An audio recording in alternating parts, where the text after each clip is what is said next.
Sejam muito bem-vindos ao nosso canal. Eu me chamo Vera Escorcim, sou uma estudante de filosofia e hoje a gente vai tratar de um tema muito interessante. Toda criação possui um criador. Toda criação possui um criador? E para falar desse tema comigo, tenho aqui o José Augusto. Seja muito bem-vindo, José Augusto, ao nosso Legal, canal. obrigado, Vera. Então, José Augusto, esse tema é muito intrigante. O que mais lhe encanta sobre ele? Vera, esse tema tem um significado tão grande na minha vida, e eu me recordo que antes de estudar filosofia, Deus, para mim, era como se fosse um título que não tinha livro. Como assim? Era só uma palavra, Ah, tá. não tinha sentido, não tinha significado. Era uma palavra e que, vamos dizer assim, eu me relacionava, fazia pedido, às vezes em alguma aflição, em algum momento mais difícil, pedia que ajudasse, alguma coisa assim. E às vezes também reclamava, diante de algo que eu achava que, era injusto ou que devia ser diferente, falei: "Mas por que que fez assim?". E criação, eu era parte da criação, e pode parecer muito estranho, mas eram coisas dissociadas, que não tinha uma relação direta entre o criador e a criação, entre Deus e sua criação, né. Você se sentia parte da criação? Olha, eu acho que nem essa questão não se apresentava. É. Eu era eu, estava tudo bem, deixa a vida me levar, a vida leva eu vou vivendo, e para mim estava legal. E eu já ouvi muitas pessoas, falando de suas inquietudes, né, sobre, quem eu sou, de onde vim, para onde eu vou, eu não tinha nenhuma delas. Para mim era bem assim: "Tudo bem, Deus está lá, criação, eu sou parte da criação porque eu vejo, né", mas não tinha nem essa percepção de criação. Sabe uma coisa interessante que você falou agora, eu lembrei de mim quando criança, eu também olhava quando a gente fala em criação, criação, natureza, universo, seria a mesma coisa? Enfim, mas toda essa criação, o universo da criação. E eu olhava a natureza, a criação, mas como eu olhava a natureza, eu aqui e a natureza lá, a criação lá, eu me colocava fora da criação, é como se tivesse a criação e eu. E eu também pensava como você, né, pensava em Deus, mas para mim Deus estava lá longe, lá no espaço sideral, lá no universo, mas no universo, né, lá no espaço sideral, né. Eu vejo que, nós temos uma afinidade nessa parte da história, né. Eu também via dissociado universo, criação, eu, natureza, eram coisas distintas, né. Eu não percebia que tudo isso fazia parte de uma mesma realidade. Tem um trecho na bibliografia filosófica que, para mim, foi muito marcante, porque ele tinha uma força da lógica, irrebatível. Que existem 2 partes inseparáveis de uma mesma realidade que são criador e criação, que não existe um sem o outro. Tão pequenininho, mas depois de refletir, observar, só é criador se houver uma criação. E se é uma criação, é porque tem um criador. Então é de uma lógica muito grande, né.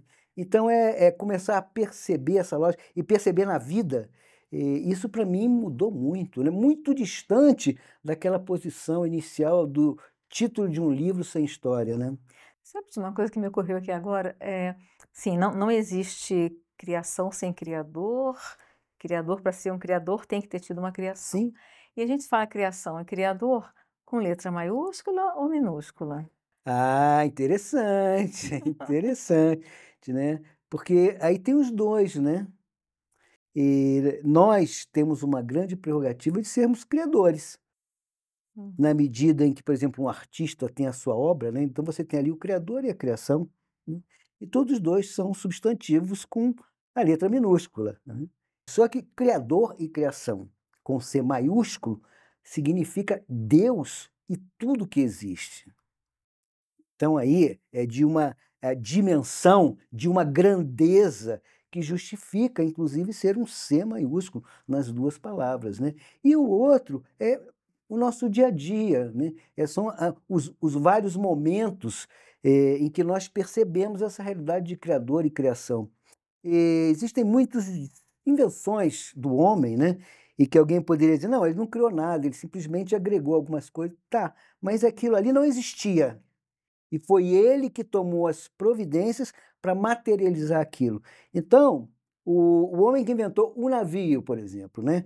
Ele provavelmente já via os barcos, viu um motor, percebeu que podia juntar. Então, nesse esforço, nesse exercício da inteligência, teve um pensamento que materializou num navio, que era uma criação, né? Interessante. Bom, a gente falando de criação, criador, né, esse exemplo que você deu, muito interessante. Tem o criador e tem a criatura. Nós somos criaturas dessa criação. E qual é a relação que você vê entre nós, enquanto criaturas dessa criação, e esse criador? Tem alguma coisa a ver? É muito interessante, né? Sabe o que eu descobri? É a grande. Aliás, uma frase muito conhecida, né? De que Deus fez o homem à sua imagem e semelhança, né? Uhum. Isso aí é conhecido e reconhecido. Mas, na verdade, com alguma reflexão, a gente percebe que foi o contrário. O homem foi que fez Deus à sua imagem e semelhança, né? Exatamente. Era um homem vigilante, que punia, que às vezes era mau, às vezes era injusto, como eu até trouxe, né. Começaram um homem, por que não uma mulher, né? Boa Não é pergunta, né. verdade? A gente É, encapsula o criador, dê o nome que queira, Deus, enfim, inteligência universal, encapsula numa figura humana e masculina, como você falou, né. O ser humano colocou esse Deus, esse criador, a imagem e é semelhança do homem, homem, ser masculino. Que interessante. interessante também, porque aí quando a gente percebe a realidade masculina e a realidade feminina, Hum. e a gente fala Deus como masculino, nós realmente estamos colocando, de forma limitada dentro da nossa realidade, porque ele é o criador, ele criou tudo. Agora essa também faz parte desse fazer Deus à sua imagem e semelhança, como você destacou, né. Nós temos essa mesma, entre aspas, né, guardadas as devidas proporções, a mesma capacidade criadora desse criador. É, E quando antes de eu estudar filosofia e entrar em contato com esses temas tão grandiosos, eu não me considerava que eu poderia ser uma criadora na minha medida. Criadora era só Deus, né. E as pessoas que inventavam coisas eram seres inteligentes, eram gênios, o gênio da matemática, o Einstein, gênio da física. Eu não conseguia vê-los como criadores. E hoje eu entendo que existem níveis de criação que vai desde quem fez essa xícara até esse criador que fez todo esse universo, né. e aí vale reiterar que realmente é uma verdade, Deus fez o homem à sua imagem e semelhança. A mente universal, essa mente de Deus, plasmou um pensamento da criação e o materializou. Nós temos a grande prerrogativa também de plasmar um pensamento e materializá-lo. Então, aí, nessa relação de criador e criação com letra minúscula, é o mesmo processo dessa relação criador e criação com letra maiúscula. Uma mente que plasma um pensamento e o materializa. E é interessante como, a gente vai começando a perceber essa unidade diante da diversidade da criação. Olha que coisa interessante, Hum. esse paradoxo, né? Sim, sim. A unidade diante dessa diversidade. Interessante. E aqui a mão, é uma Olha que mão. legal, olha. Quantos dedos? Já pensou se tudo fosse polegar? Legal, eu não tinha, me atentado para esse paradoxo tão próximo, né, da mão. A mão. A mão é uma mão, né, aqui tem uma mão e tem 5 dedos diferentes, o tamanho, a forma, a largura, até com funcionalidade, você tem um indicador, um anelar, etcétera, mas é uma mão, Uma né. mão. Então essa relação diversidade e unidade, ela se mostra na criação, porque a criação é uma. Mas nela é de uma diversidade, de uma riqueza. Você tem o universo, né, as galáxias, né, os planetas, o homem dentro desse processo. E Hum. você sabe, Bela, teve uma coisa que eu achei tão legal, que era de 2 cientistas, Ezaka e o outro Belete. Um é um astrofísico e um outro é um neurocirurgião. E eles eram amigos e começaram a fazer estudos. Um estudando o universo, que era a sua praia, né, Uhum. e o outro estudando a rede neural. E eles fizeram, a expressão que eles utilizaram é o seguinte: semelhanças surpreendentes entre o universo e a rede neural. Olha só, dizer semelhanças já é surpreendente, né, mas eles disseram que eram semelhanças surpreendentes. A complexidade da organização do universo e do neurônio tinham semelhanças, tinham nível de sofisticação, elas tinham uma configuração de filamentos que se ramificavam. A gente vê que está implícito aí a unidade. Não é? Porque são 2 coisas tão diferentes, mas que têm essa mesma semelhança, né. Ao mesmo tempo é de uma diversidade, um é o universo, o outro é a rede neural. Sabe o que que me chama atenção nessa história toda? É que a gente quer buscar, pelo menos eu queria buscar, né, eu, enquanto estudante da filosofia, quero buscar o fio condutor, que une tudo. Porque é um universo, é uma criação, uma natureza muito diversificada, mas existe um elemento comum que até onde eu tenho estudado é o átomo. E tem um ensinamento num dos livros da filosofia que ele fala: singularidade no arquétipo, pluralidade na natureza. O que Hum. significa, com eu acho que o princípio criador deve ser muito simples. A nossa mente é que não consegue abarcar essa simplicidade, porque o difícil é chegar ao simples. E eu vejo assim, deve ser tão simples que ela se reproduz. Você vê, o universo com a rede neural, o nosso pulmão com o brócolis, existem semelhanças do nosso corpo com aspectos da natureza, esse replicar, essa imagem do fractal, né. Então, essas coisas, né. E outra coisa que eu ia te perguntar, de tudo que a gente está conversando, como é que esse estudo, que para mim ele é tão magnânimo, tão grandioso, como é que isso tem refletido na sua vida? Como é que isso mudou a sua forma de enxergar o Criador, Deus, você mesmo? Você falou que não tinha essas inquietudes, quem sou eu, de onde vim, para onde vou. Isso Uhum. mudou? Como é que é? É, mudou muito, né, porque se eu tinha, uma posição de "deixa a vida me levar, a vida leva eu comecei a ver que não, que eu é que tinha a prerrogativa, eu tinha o direito e o dever de conduzir a minha própria vida. E eu tendo uma postura ativa e como parte de um grande universo. Então, a minha vida faz parte disso. Não era simplesmente algo isolado. Uhum. Então, eu começo a fazer parte desse grande sistema, né. Então isso teve um significado muito grande, né. E esse aspecto que você trouxe do átomo é muito, me chama muita atenção, porque ele está presente em toda a matéria. Então essa grande unidade, ele tem um mesmo ponto de início, vamos dizer assim, né. Sim. Toda a matéria tem como a menor unidade o átomo, ou o átomo está presente em Sim. toda a matéria, né. E é tudo uma questão de combinação e recombinação, né? É uma questão de vai combinando e vai aparecendo outros elementos, outras partes da criação. Você vê a natureza, vai numa floresta, olha a diversidade, Hã. todo tem o mesmo elemento. Agora, tem uma outra coisa que me intriga sobre essa questão da criação e o criador. Antigamente eu olhava a natureza e achava, ok, é um monte de planta, né? Ok. Hoje eu olho a natureza e vejo uma profusão de processos. E quando eu vejo a asa de uma borboleta, eu vejo que coisa linda. E eu acho que por trás dessa beleza está o amor.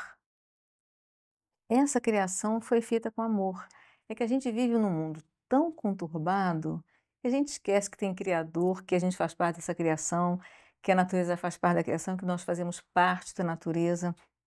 Eu estou chegando à conclusão que esse elemento que une tudo, que mantém toda essa criação unida, por mais diversificada e diversa que seja, é esse amor, que a gente está tão afastado dele. O que que você acha sobre isso? A gente sendo feito à imagem e semelhança, né. E a gente vê o amor bem próximo, assim, de pai com filho, da mãe com filho, entre os casais, entre aqueles próximos. Às vezes nem tem, essa vinculação sanguínea, mas tem aquele sentimento tão profundo, né. E se a gente olha também para o Criador, né, esse sentimento profundo que o Criador tem com a sua criação. E até pensando na criação, Criador com C minúsculo, a gente vê esse amor que o criador tem para aquela criação, aquilo que ele fez, a sua obra, né. Então o amor está presente e está tão comprometido, né, tão comprometido hoje em Bom, a dia. gente já está chegando no final da nossa conversa, né, que pena, mas Tá. assim, tem umas coisas, mas assim, Hã. fica para uma próxima a gente completar mais. Mas para mim trouxe assim, saber, ter esse acesso a esse conhecimento que a gente está tendo, né, falar sobre Deus e o Criador e a criação, tudo mais, me veio assim uma sensação de segurança e de confiança nesse Criador. Isso muda mudou a minha forma de ver a vida. Por mais insegura que eu seja, eu tenho mais segurança do que antes. Como é que esse estudo, como é que esse tema, influenciou a sua vida, a sua forma de ver o mundo? Um dos elementos que me deu uma segurança muito grande no encaminhamento da vida, que antes era o "deixa ela me levar", né, Uhum. foram as leis universais. Conhecer a vontade do Criador expressa na criação. E essas leis são tão fáceis da gente perceber, a gente comprova isso tão rapidamente.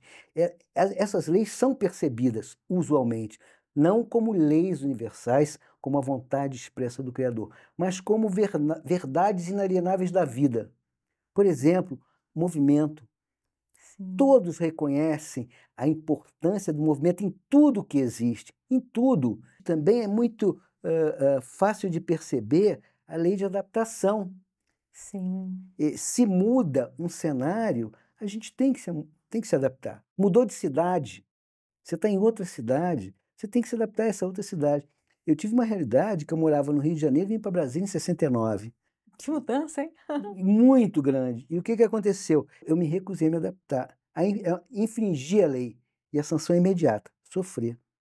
E a gente vê muito essa realidade, pessoas que se recusam, não expressamente, mas se recusam a se adaptar a uma nova realidade. Sofrem. Então, conhecer essas leis, eles me dão muita segurança nesse viver. E para a gente terminar, eu vejo assim, as leis universais, no fundo, elas nos amparam de uma certa forma, e eu entendo que são as que garantem essa unidade do universo, dessa criação, né.